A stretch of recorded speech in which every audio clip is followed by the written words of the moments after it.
खुलुमबाय गोजोन फुंबिलि बयनिसिमबो नोंथांमोनखौ आंनि चेनेलाव गासैखौबो बरायनाय बावहरग्रोनाय थाबाय आसा खालामो नोंथांमोना खौरांखौ नायनानै मोजां मोनगोन। गुवाहाटी पुलिसनि जेयाव नांदों साथाम साइबार दायनिगिरि। दिसपुर पुलिसा स्रोद सुलुगनि गेजेरजों संदाननानै साथाम दायनिगिरिफोरखौ खानो हादों। खौरां मोननाय बादिब्ला बे साथाम साइबार दायनिगिरिफोरा गुवाहाटी सयमेल आरो पान्जाबारियाव नंखाय एकाउन्ट खालामनानै एबा बाहायनानै रां लुथिदोंमोन आरो गोबां सुबुंफोरनि कारेन्ट एकाउन्टखौ बाहायदों आरो गेमिं एपनि जोहै रां लुथिनाय जाथाया सोलिबाय थादोंमोन। हमजानायफोरखौ फारियै सादेन बसुमतारी, दिना सिंह आरो गुबुन सासेखौ गंगा चन्द्र होननानै मिथिहोदों। बिसोर साथामखौ फारियै कक्राझार बङाइगावनि होननानै खौरां मोननाय जादों। सुलुङाव फोरमायथिनाय बादिब्ला गुवाहाटी सोहोरनि सयमेल आरो पान्जाबारियाव थानानै बे साइबार क्राइमनि खामानिखौ मावगासिनो दङमोन बे साथाम सुबुङा। बेनि अनगायैबो मरिगावआवबो सानै साइबार दायनिगिरिफोरखौ हमनो हादों। खौरां मोननाय बादिब्ला मरिगावआव CSPनि सानै मावथिया नंखाय फोरमानलाइजों गुबुन गुबुन फसंथाननिफ्राय रां लुथिनायखौ जागायदोंमोन। इम्फलनि सानजानि जिल्लायाव मोननै गुबुन गुबुन ओनसोलाव सिग्रोमनाय हाबाफारि लानायनि गेजेरजों 4 सुबुंखौ हमनायजों लोगोसे बिसोरनिफ्राय पिस्तल, गुलि बारुदफोरखौ बोखांनो हादों।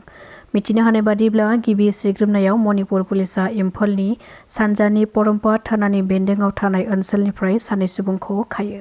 खाजानाय सानै सुबुंखौ थिंगुजाम सुरेश सिंह, बिमलबा इमहानबि, मयरांथेम दयामाय होननानै सिनायथि होदों। सिग्रोमनाय समाव मणिपुर पुलिसा गंसे पिस्तलजों लोगोसे गोथां गुलि थानाय मेगजिनखौ बोखांनो हादों। बेनि अनगायैबो गंनै मबाइल फन, आधार कार्ड आरो गुबुन गुबुन रोखोमनि मुवा बेसादफोरखौबो बोखांनो हाबावदों। बै सानखालिनो इम्फलनि सानजा जिल्लानि सागोलमां थानानि साखाथियावबो सिग्रोमनाय हाबाफारि लानाय जायो, जेराव KB आवां लेकाइ थाइबेरेलनिफ्राय गंनै सन्देह गोनां हाथियारफोरखौ बोखाङो। हमजानायफोरखौ लिसाम नावबा सिंह आरो गुबुन सासेखौ लाइस्रम सिंखेब मेइतेइ थबा मुंजों सिनायथि होदों। बांलादेशआव हिन्दु सुबुंखौ खास्रि-बिस्रि बुथारनाय जाथायखौ मदद होग्रा फिन आरोबाव सासे सुबुंखौ खादों पुलिसा। हिन्दु सुबुंखौ खास्रि-बिस्रि बुथारनाय भिडिअ'आ समाजारि बिजोङाव गोसारनायनि उनाव बे भिडिअ'खौ मदद खालामनानै गावनि एकाउन्टआव पस्ट खालामदोंमोन बाबुल हुसेन मुंनि सासे सुबुङा। क्रिसमासनि सानसे सिगाङावनो नलबारियाव क्रिसमासनि मुङै फाननो लाबोनाय मुवा बेसादफोरखौ फाननाय गलाफ्राव हाबनानै अर सावनानै फोजोबस्रांदों बजरं दोलोआ। बेल' नङा, मैयानि सानाव बजरं दोलोआ गेदेर गेदेर शपिं मल, गलाफ्राव हाबनानै मुवा बेसादफोरखौ गारहरदों आरो बाहेरायाव लाबोनानै सावनानै होदों। जाय जायगायाव खृष्टान धोरोमनि सुबुंफ्रा बांसिन दङ बेवहाय फाननायखौ जोंहा जेबो बुंनांगौ गैया, नाथाय नलबारि बायदि जायगायाव खृष्टान धोरोम सुबुं खम थानाय बेफोरबादि मुवा बेसादफोरखौ फाननो मोना होननानै गोख्रों रावजों बुंथिदों बजरं दोलोनिफ्राय। रौतानि 4 नं धनस्री कपसारनि डेभिड दैमारिनि नखराव सेबनानै पुलिसा गोबां बिबांनि 37.30 किल'ग्राम गान्जाखौ बोखांनो हादों। पुलिस बेंगिरि उत्पल शर्मानि दैदेननायाव रौता पुलिसनि मोनसे हानजाया सेबनानै बेफोर गोबां बिबांनि गान्जाफोरखौ हमनो हादों। आसाम सोरखार आरो BKWCनि खुंथायनि गेजेराव मैया मोनसे रिभिउ मेल जानानै थाङो। मख'नो गोनांदि बर' कछारी गावखुंथाय परिषद आरो आसाम सोरखारनि सोलोंथाइ बिफाननि गेजेराव माखासे गोनांथार आयदाफोरखौ लानानै मोनसे रिभिउ मेल खुंनाय जायो। बे जथुमखौ मासि आजावनानै दैदेननाय जायो सोलोंथाइनि मन्थ्रि डक्टर रनेश पेगु बिथाङा। जथुम्मायाव गामि थालांनाय, फोसावनाय, खुंथायारि आरो मावफारियाफोरनि गोनांथि, जौगाखां मावथांखिफोरनि थाखाय रां राननाय, BKWCनि सिङाव गुबुन गुबुन जिल्लाफोरनि बर' गामिफोरखौ सोसननाय आरो इनफ्रास्ट्राकचार आरो सोलोंथाइजों सोमोन्दो गोनां आयदाफोरनि सायाव नोजोर होनाय जायो। फोरमायथिनाय बादिब्ला काउन्सिलआ दैखांनाय दाबिफोरखौ नायबिजिरफिननाय जागोन आरो सोरखारनि नेमखान्थि बादियै नांगौथार राहा लानाय जागोन होननानै सुलुंनि गेजेरजों फोरमायदों। बे जथुम्मायाव BKWCनि मावफुं सोद्रोमा मिहिनेश्वर बसुमतारीजों लोगोसे बिफाननि मावफुं सोद्रोमा आरो गोजौ थाखोनि मावख'गिरिफोरा बे हाबाफारियाव बाहागो लादोंमोन।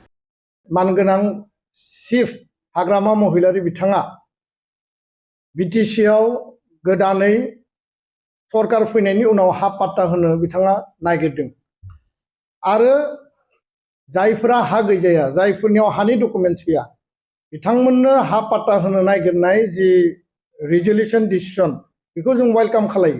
खारन थांनाय समावबो थांनाय सरकाराबो माखासे हा पाट्टा बिथांमोनाबो होनानै गालांदों।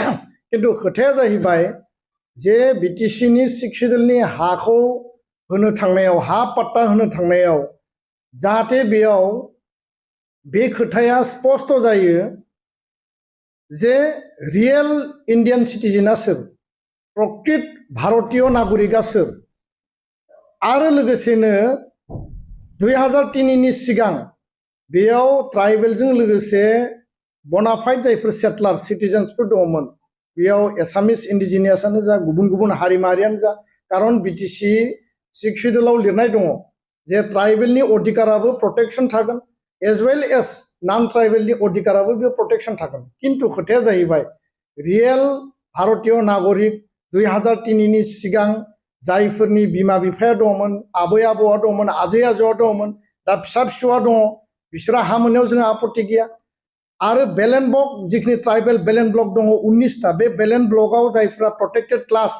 ट्राइबेलनि राइटआथ' थाखानांगोनखा प्रोटेक्टेड क्लास जि मोनब्रै हारि दङ बिथांमोनाबो बेयाव अधिकार दङ गावसोरनि हानि डकुमेन्टस पाट्टाखौ बिथांमोना मोनगोन किन्तु नियम आयेन Assam land revenue regulation act 1886 chapter 10 बा आसाम लेन्ड पलिसि 2019 बेफोरखौ भंग खालामजोबनानै अकल राजनीतिक कारनाव भट बेंकनि सार्थआव जुदि सोरनोबा आयेन भंग खालामनानै जुदि हा होयोबा दुलाराय बर' फरायसा आफादा बेखौ जोङो गोख्रोङै गाबथागोन।